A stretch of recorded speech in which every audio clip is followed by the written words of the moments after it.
To what extent do you feel the need to defend Trump as a human as opposed to defending your vote for Trump as a politician? Well, it depends on the charge against him. I think the facts ought to speak for themselves and on a case-by-case basis.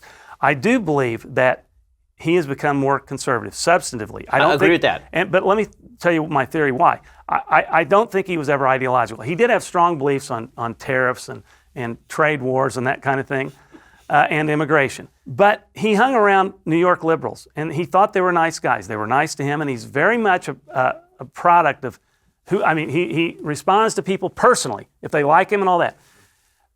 And you can say that's a negative, and I understand. But now he sees the left for what they are. And now he sees who the good guys are, and including the Christians.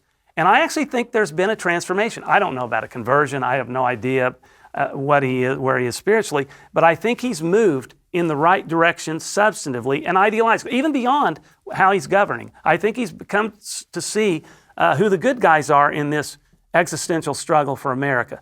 I don't want to say that to young people or anybody else that if he's doing something wrong, that it's right. I don't want to say that it is. But I might give him some slack on things that I don't take him that seriously about.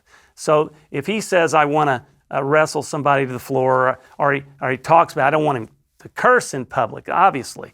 But if he's combative, that doesn't bother me. I want him to be combative because that's what we've missed, and that's why the base is so.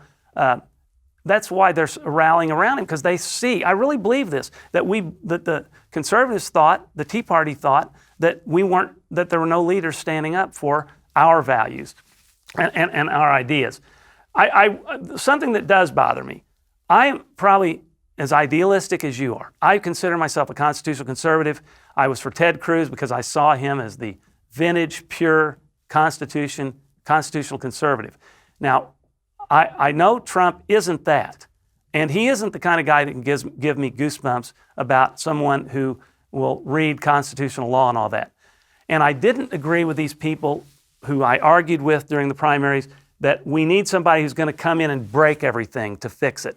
Because I believe what we needed to do was return to our principles, our constitutional principles. But since he's been in office, I've had a rethinking even of that. I've come to believe, and it may be rationalization, I don't know. I've come to believe that we did need somebody to really shake things up, because I see, if Ted Cruz had come in, and I still love Ted and I'm friends with him, I don't know that the country would have allowed him to do what Trump has done. Trump is so unorthodox.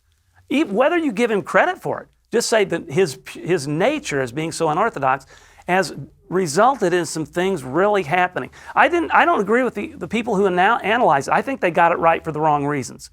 But I think in retrospect, they were right, that we needed to have things just broken. Not our system. And you're going to say, well, not you, but I say to myself, then how do we restore the purity of our system and the constitutionality and all that stuff?